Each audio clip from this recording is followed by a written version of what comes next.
Assalamualaikum warahmatullahi wabarakatuh. Alhamdulillahirabbil alamin. Allahumma shalli ala sayyidina Muhammadin wa ala alihi wa sahbihi ajmain. Amma ba'du.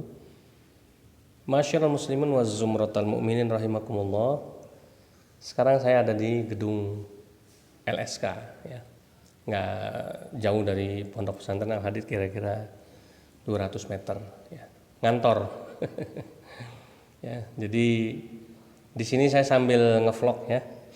Banyak yang tanya apa sih itu ABJI ya, kenapa kok bisa muncul slogan aku bangga jadi Islam ya. Jadi saya ceritakan lah sama antum semuanya asal muasalnya, asal usulnya ya.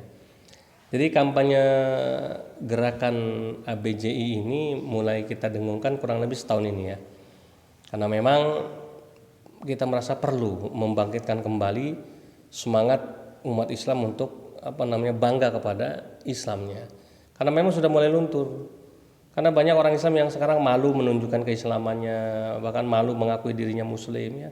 Kadang-kadang dia tidak merasa bangga lagi kepada Islam. Akibat apa? Akibat serangan Islamophobia yang begitu masif, yang begitu gencar dilancarkan oleh orang-orang yang memusuhi Islam. Nah, sehingga kami merasa perlu untuk melancarkan gerakan kampanye ABJI ini atau aku bangga jadi Islam ini.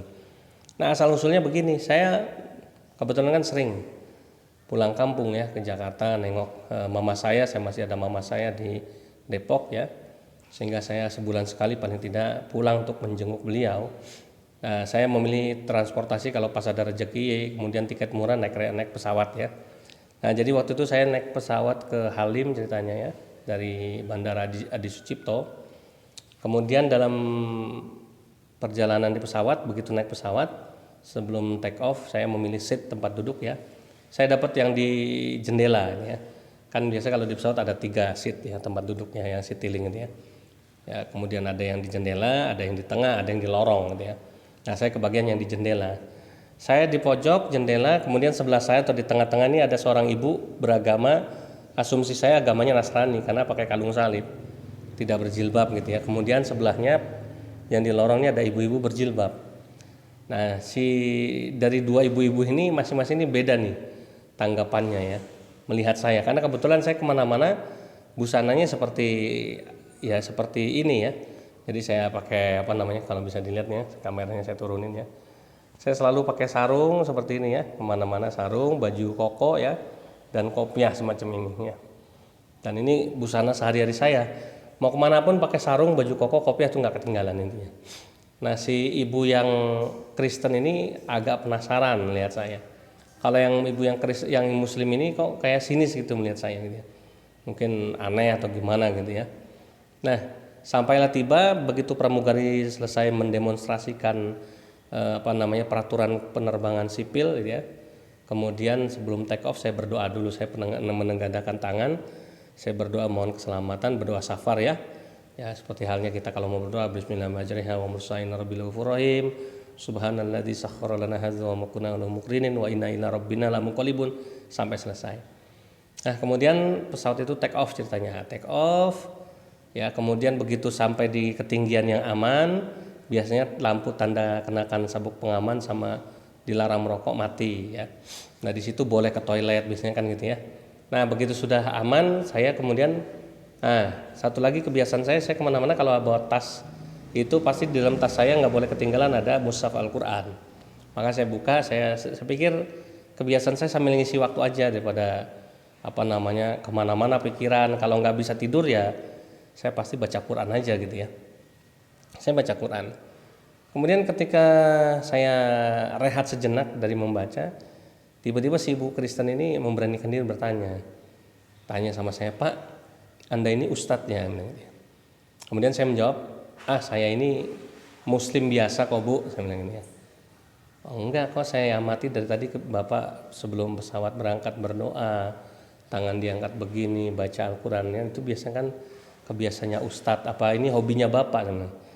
Terus kemudian saya bilang ya, saya memang cinta sama atribut-atribut Islam seperti ini Bu, ya. Karena apa? Karena dengan saya cinta pada atribut-atribut Islam, saya cuma kepikiran simpel saja.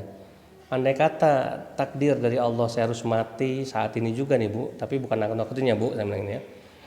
Nah kemudian orang menemukan jenazah saya, dia tidak perlu repot-repot dulu mencari identitas KTP saya atau cari nama saya, dilihat dari busana saya, pakai baju koko, pakai sarung, pakai pecis, maka dia langsung menyimpulkan oh ini adalah jenazah seorang muslim. Nah, jadi dengan begitu saya pikir saya akan ya bangga di hadapan Allah bahwa saya mati karena saya bisa dalam keadaan bangga sebagai seorang muslim. Kenapa? Karena saya berbusana muslim gitu ya.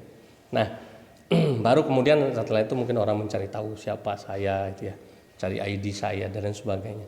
Tapi paling tidak begitu saya ditemukan mati, orang melihat saya dengan busana Islami ini, orang langsung melihat ini orang Islam. Yang penting itu dulu, ini orang Islam. Tidak perlu tahu dulu siapa saya, tapi ini Islam. Nah itu Bu.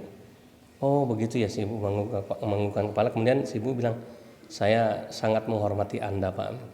Saya kemudian membalas, sama Bu, saya pun sangat menghormati Ibu. Saya bilang gitu ya. Nah kemudian dari kejadian itu ya, begitu pesawat mau mulai turun gitu ya, sampai kemudian kita turun dari pesawat. Ya si ibu yang muslimah tadi yang kelihatan tampak sini sama saya mulai senyum gitu ya, menjadi ramah gitu ya. Mungkin dia nguping pembicaraan saya dengan si ibu yang Kristen tadi. Nah jadi itu asal usul ABJI. Jadi masyarakat muslimin, saya hanya ingin menyampaikan pesan bahwa dengan saya senang menggunakan atribut-atribut Islam, ya maka disitulah muncul kebanggaan saya kepada agama Islam ini. Maka ketika itu muncul menjadi sebuah kebanggaan, insya Allah mudah-mudahan saya mati pun tetap saya jaga iman Islam ini. Sebagaimana perintah Allah dalam surat Al-Imran 102, wala tamutunna illa wa antum muslimun. Nah, itulah makanya semenjak itu saya kemudian mulai mengkampanyekan gerakan aku bangga jadi Islam ya. Jadi bukan atributnya tapi Islamnya yang dibanggakan ya. Nah, walaupun atribut Islam itu tadi, mencintai atribut Islam adalah bagian daripada kebanggaan kita sebagai seorang muslim. Tapi yang paling penting adalah kebanggaan kita kepada Islam sebagai agama kita. Nah, dengan cara ini insya Allah serangan-serangan Islamophobia ini akan bisa kita tangkis, akan bisa kita minimalisir, sehingga semakin banyak lagi orang-orang Islam akan kembali ke jalan Allah dengan mencintai Islam, mencintai atribut-atribut Islam, bangga dengan keislamannya, sehingga mereka mati tetap membawa iman Islam ini sampai dia mati. Nah, itulah asal-usul dari ABJI Yukhafillah, sehingga mudah-mudahan dengan saya menceritakan asal-usul ini semakin jelas ya, dan ayo dukung kampanye saya. Kampanye gerakan aku bangga jadi Islam. Allahu Akbar. Terima kasih. Wassalamualaikum warahmatullahi wabarakatuh.